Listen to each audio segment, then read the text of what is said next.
Hey everybody, welcome back to Small Town Music. We have a guest with us today.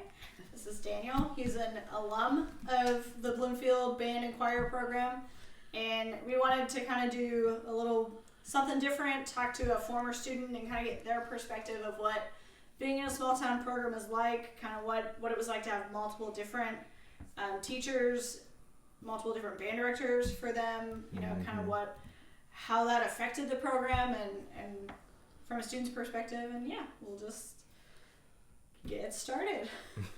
So feel free to tell us. I mean, obviously, we know you went to Bloomfield, and so tell us what you were involved in and kind of your perspective of it. First, I want to throw a shout out to Laura. She was my choir director. I was one of her first students when I was in the 6th grade. That was her first year at Bloomfield, and so I learned a lot from Laura, of course. Being a small town choir, well, I'll start with the choir. You kind of had to really pick up, leading role sometimes, and you had to help others get through, music, dancing, just other things. Since you're so small, you don't have time to mess up or, to do other little things while you're dancing or singing. So everyone had a big role in the choirs. Everyone gets to be a leader. That's right, they did. Especially, let's just be honest, as a guy. Mm-hmm. As a guy in a small town choir, especially, you kind of get thrust into leadership roles, and you took those up marvelously. Oh, thank you. I felt like there were some guys there that knew music, they understood it.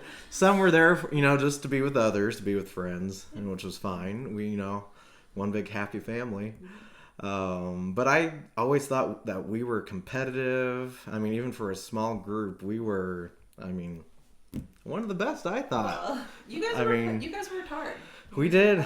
Yeah. We would travel places and compete and come back with trophies. It was fun. Always loved those trips. And then looking at the band part, I went through several different band directors. I started off with Jeff Rocky for, I think I had him 2 years, maybe just one, I can't remember. And then I had Alyssa Wayman after that for a couple years. And then we had Jen Bolero after that. Yeah. Well, she's been on our podcast. You can go back and watch that episode. Oh, yeah. And, each director brought their own, strong suit to the band. But I felt like I got the most out of the latter one, out of Jen. She was really hardcore, and she'll tell you that too. She was all about being the best, and I really enjoyed that. We had that experience with her. I was going to say, so that's something that I know Jen and I have had that conversation a lot, and Katie and I as well, about where's the balance between we're here to enjoy music, or we're here to hone our skills. I don't know if you have an opinion on.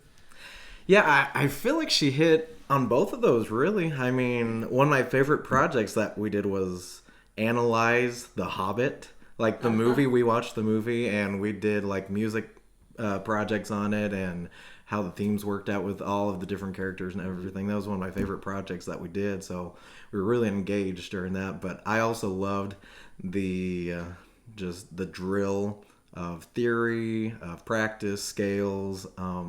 It prepared me for college. I took music classes for electives, and I just sailed right through those really easily because she had already taught me that. So it was really cool. Yeah, the students will not tell you that they enjoy it while it's happening, but I have heard from a few after the fact, either from being in music class under Jen's direction or under mine, maybe not as much mine, but they've told me this really helped me in college. I didn't appreciate it at the time, and I found it frustrating. However, as they get older, they recognize that this was important, and kind of being strict on that is really important, and with the idea that just because it's a small town program doesn't mean you have to have small ideas and small lessons in your program, that students really appreciate it and enjoy it. Mm-hmm. Yeah, we participated in IU Band Day. We did Greene County Band Day as well. The jazz band went, to basketball games, played in pep band, marching band, which I'm still not the biggest fan of, but it was always enjoyable. Yeah, really loved it all. Yeah. So how do you use music now? So you're not a musician by trade, but how is music still part of your life? So I'm an elementary teacher at Bloomfield, and I teach kindergarten, so music is a great tool to use. Bless you, myself. If we're not singing with YouTube videos or whatnot, I get the ukulele out and we sing songs together. It helps us learn, their alphabet, their sight words. Just anything. They love it. We're doing Thanksgiving songs right now too, so we're getting ready for that. You don't have to beg the music teacher to teach the Thanksgiving songs. Yeah, we got it. So I use that for my teaching as well, but I'm also part of the Greene County Community Band, along with both of you. Yep. Which is something I've wanted to do for a long time, especially after college. It's like, you're done with music stuff, because I did stuff in college as well with music and directed a pep band. But after college, there wasn't really much of an opportunity. There was the pit that I got to help with the musical. It's like in a rural small town area, there's just not as much, a few miles up the road, which is still a long enough drive to be inconvenient for us. There's plenty of ensembles in Bloomington, but it's still kind of auditioned and a little bit, a little more hardcore. There can be a little bit of a barrier with that, and just scheduling. Like, it's a lot easier to drive 10 minutes down the road to go to a 2-hour practice rather than 45 minutes down the road. Definitely. Yeah, so I know us and some others, Taylor and some others as well, have wanted to put something together for a while. Yeah. And I'm glad that we finally got to do it. Yeah, it's been great. It's been a really cool experience. If you're a small town music teacher and you don't have a group in your area and you think, maybe there won't be enough people, just try it and see what happens. I had honestly kind of low expectations going into it of just like, well, let's see, maybe we come up with a chamber ensemble or a jazz band or just a group of people that appreciate music and want to play their instruments once a week.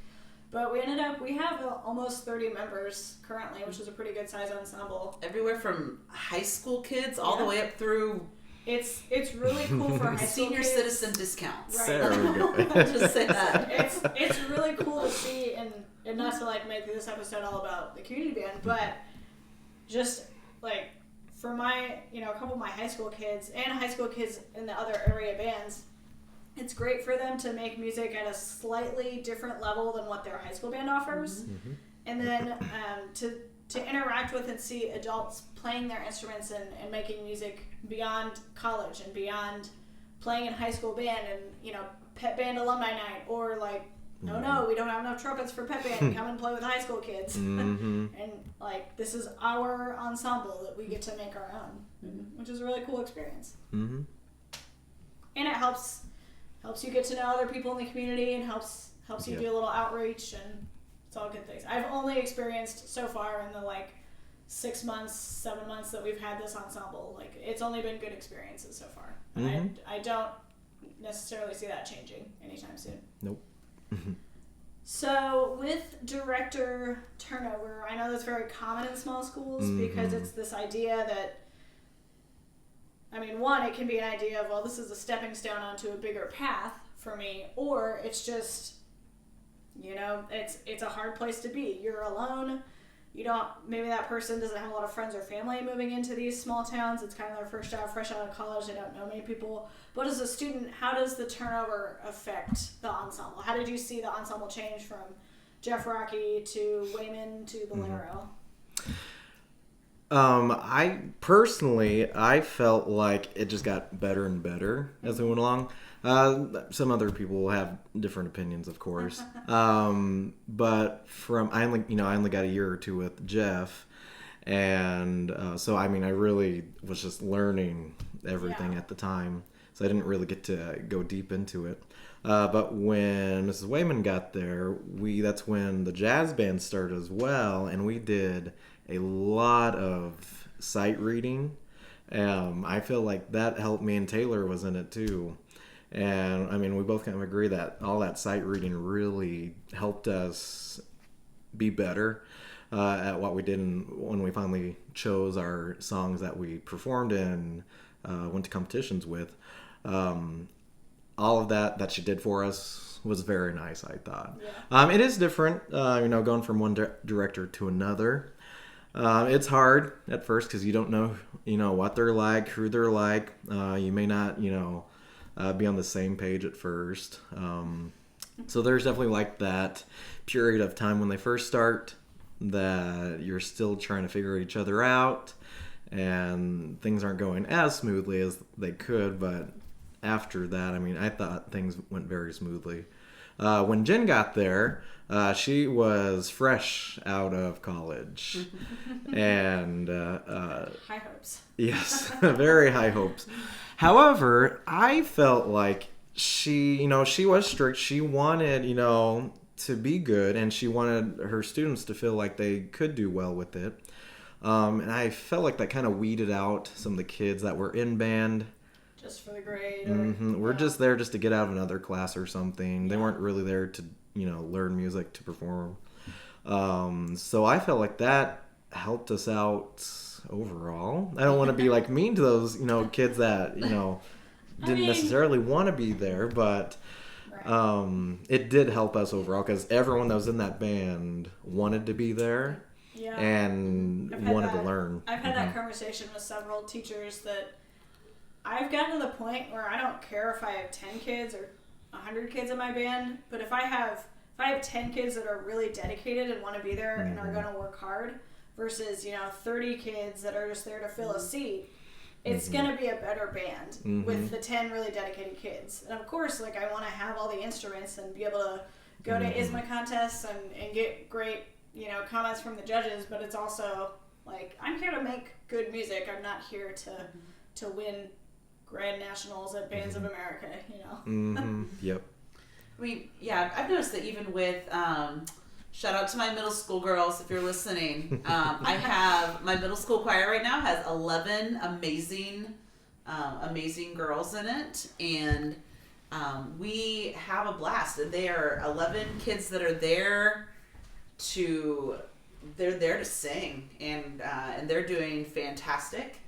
And so, we've talked about that before, that, just having even if you're small, you can still have a standard of excellence. And agreed. So, maybe, not all your tenors are matching pitch. Not that my tenors aren't, because y'all are amazing. But, but maybe they're not. Or maybe you don't have a low brass section at all. I don't know, Yeah. Maybe you have those challenges. I have 0 saxophones. Nobody wanted to play high school saxophone. I don't know why. It's so great. So, that's a weird thing. We can kind of make it work, because honestly, most of the melodies are flute, clarinet, trumpet, but I'm missing a lot of that, rich inner harmony, counter melody part. But, we make it work, because the kids I have are good musicians. Right. And they're working really hard. Right. And so you can still make sure that the kids that you do have, that you are holding to a standard of excellence. You don't give up on them just because it's not maybe your dream ensemble. But you can hold those kids to a high standard, and they can still turn out to be fantastic human beings and fantastic musicians. So from my side of having Daniel around, and he did, came back to the area as a teacher, has been here for 5 now. Years. Wow. Yep. You are. Goes by fast. Oh yeah. So for me, it in a selfish way, it does really help that he's a strong musician that came back, because there have been times as a small town band director, I cannot physically, mentally, emotionally do every single basketball game, concert, contest, whatever, all the time. So having him here to say like, hey, you're a trusted adult, you're a certified teacher, I know that you're not gonna like say weird things to the kids or like do something that's gonna like get me in trouble. You're like, solid, you're good. Yeah. You're a good human. And you're a good musician. Can you run the pep band tonight? Can you help me out? With, hey, my friend asked me to be in her wedding and there's a parade. I will pay you, can you help me? So that's a really good connection too. I think, one of our first episodes we talked about our, using those community connections and really reaching out to people. And that's a thing, like figure out who those people are in your community that are like Daniel.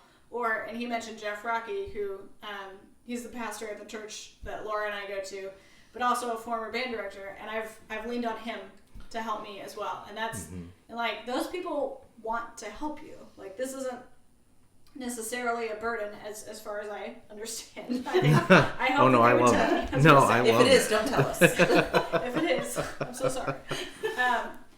And those people, like, if they didn't want to help, they would not make themselves available. Like, if people want to do something, they will tell you, like, this isn't just, like, nobody runs the pep band just to be nice. Like, that's not like I don't know,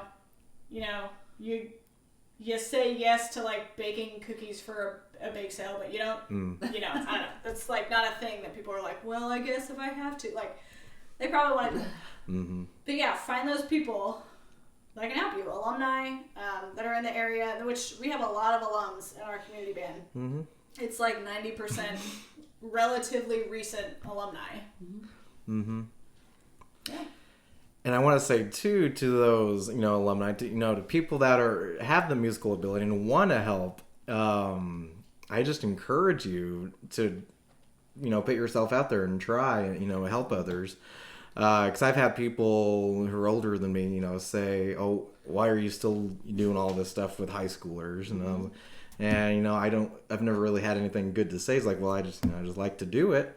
But really, I've put more thought into it, and it's, this is my way of using my, ability, my musical ability and leadership, and to help those, that may not have that type of leadership, in their section or something. To just encourage them and to just, help out wherever I can.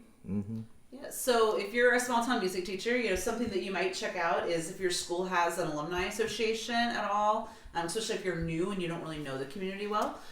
Check out if there's an alumni association, maybe plan a one community number that you do at a concert that you can invite. I started doing like a alumni pep band night and just put it out on Facebook and emailed staff members, and that got a really good response the first few times. And there's a lot of people they want to play their instruments, like whether it's for one alumni night or for a whole they want to come in and help teach or whatever.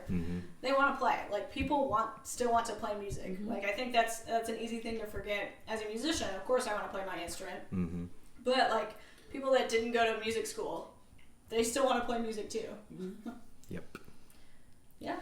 So getting those people involved, and I definitely had another thought and I lost it. Oh well. All right. So Daniel, what's one of your favorite memories? Sorry. Cat put it in his claws in my leg. Smelly cat has to make an appearance. He usually makes an appearance. He was scratching just right below me earlier, but I just kept talking. When I got right in my leg that time. I saw him looking at me. So what were some of your favorite memories? If you're going to tell the teachers listening, like, this is something that we did that is just one of my favorite things that we did. What's something that you might add? Or multiple things. Not to put it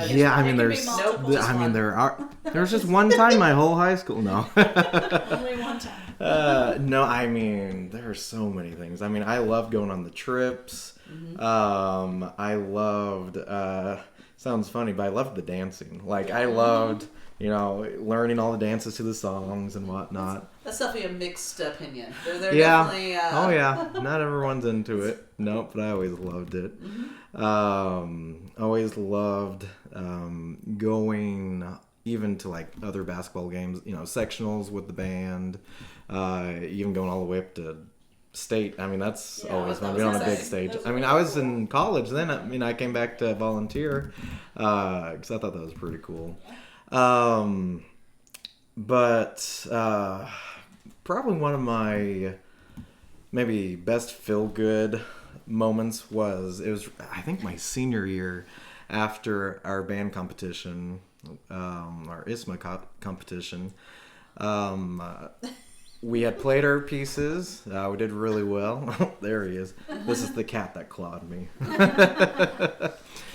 And as we're that's a good novel. it does. And as we were coming off the stage, the other kids that were back there were like, "Wait, like that's it? Like there's only like 20 of you? You guys sound like a huge band. Like that was like really good." And we were like, "Oh, well, thank you." I don't know. It's just a really proud moment for me personally. I felt like it's like we put all this hard work into it, and it paid off. Yeah. So that was. I mean, there's 10,000 other great highlights, and I mean all the way through. That's just one that really stuck out to me. Yeah, that's a really cool thing whenever I have, not the last couple years, but when I have gone to contests before with, my 18 high school kids, and they're like, "Yeah, you're making some really good music. Good things are happening. Like, keep doing what you're doing." And it's like, yeah, I am. I do know kind of what I'm doing sometimes. But yeah, like a group of 15 can make really good music as well. So any of you college people out there kind of nervous about like, you're seeing all these, maybe you're doing student teaching or placements, weekly observations or whatever at schools that have like 50-person bands, or you go to Carmel, or you go to Hamilton Southeastern, or all these really big name programs, which is awesome. And to see these master teachers, however, you can make really good things happen with a group of 15. Yeah. It's all good things. Yeah. Yes, it is. And I'm kind of jealous too of your choirs now.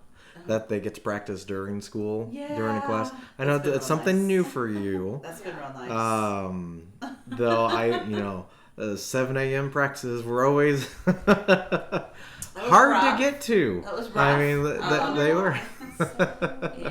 I mean, your voice isn't quite warmed up at the time, at 7 a.m. Your brain isn't quite It's warmed not up. It's not warmed up yet. Even if your voice is, your brain is still not. Right. And sometimes they haven't called snow days yet. Oh my gosh, that happened one time. We were at practice. rehearsal. I was there. And they called a 2-hour delay. And I was like, oh, I guess we get a 3-hour practice. And then they canceled school. And I'm like, calling the office, like, hey, I got 25 kids here. That was fun. Yeah, I remember that. But yeah, because we do, right? Whenever I teach a full course load of elementary classes, and I think and at one point I was teaching business classes, and sometimes as one does, as one does, there's just not room in the there's only so many hours in the day, and so sometimes you do rehearsals at 7 a.m. Sometimes you do rehearsals at 7 p.m. And we have I mean, right now we have 6 kids out of we each have 16 in band and choir, and then 6 of those kids, so almost half of our students are shared between band and choir. So we're having those kids to have 2 dedicated class periods to band and choir, plus college algebra, plus finite, plus English, plus et cetera. That's a really hard thing to do. So kind of finding those like, band and choir happens at the same time, then we split those kids. It's not my obviously I'd love to have all my kids every day all day, but this works. Yeah, it's working well. And I've gotten several dirty looks from alumni when they find out that I was like, especially man. last year's alumni that are like, wait, what? Like seriously, like we could have done this. But no, I'm happy for you that you get to have your kids during the day. It's made a huge difference, and we talked about that in our earlier episodes about just having more time to devote to things like sight singing and things that we didn't get to work on very much because now performances are great, and It's in the curriculum. All the good things. Yeah. Yeah, and don't hate on the the elementary teachings from your choir directors. absolutely not. I mean they really scaffold into what you learn in high school. Absolutely, and I love and my elementary and my middle school choirs, like I said, are fantastic, and I love doing them after school. Yeah. For a reasonable amount of time, which is fantastic. Yeah, yeah, it is nice. Yeah. All right. Well, we still have yet to receive an email from a listener for that free T-shirt that we will make. Ooh. So if you email us, smalltownmusicpodcast@gmail.com, and just tell us that you're there, that you exist. Because I see that we have 8 people listen to our show a week. I would love to meet you. We're on Instagram, small.townmusic. We will link our YouTube channel in the bio, and probably Spotify. All of our, we'll just link all our things. We'll do that. We'll figure it out. We're figuring it out. But we haven't been doing this. Yeah. It's been almost a year. And we have the TikTok. Guys, I made my first TikTok this week. She was featured in 2 TikToks. Wow. I mean, I don't want to brag, but we got 20 likes on it, so I'm kind of we're famous now. That's awesome. But yeah, let us know, especially, are you a college student? Are you a current teacher? Are you a former teacher? Are you just one of our students? I don't know. Just let us know. Right. That'd be cool. Because, we can tailor what we talk about to our audience, even if we know who you are. So, reach out. Let us know who you are out there. And because we love doing this. We love doing this for you to help make you a better music teacher, help maybe make you feel a little less alone out there. If you think our setup is really cool with this nice cup, if you're watching the YouTube video, you should check this out. Maybe we'll take a picture of it and post our cup with this solo microphone and all the chords. Yeah, we do have a Patreon if you want to help us out. That is an option as well. Help us buy a tabletop mic stand. We're looking at maybe some better options for microphones too. Okay. But yeah. Okay. Anyway, thank you so much for listening, watching, being there. All 5 of you. We love it. Yeah, and thanks for having me. Yeah, thank you so much this for was coming fun. on. All right, bye. Bye-bye.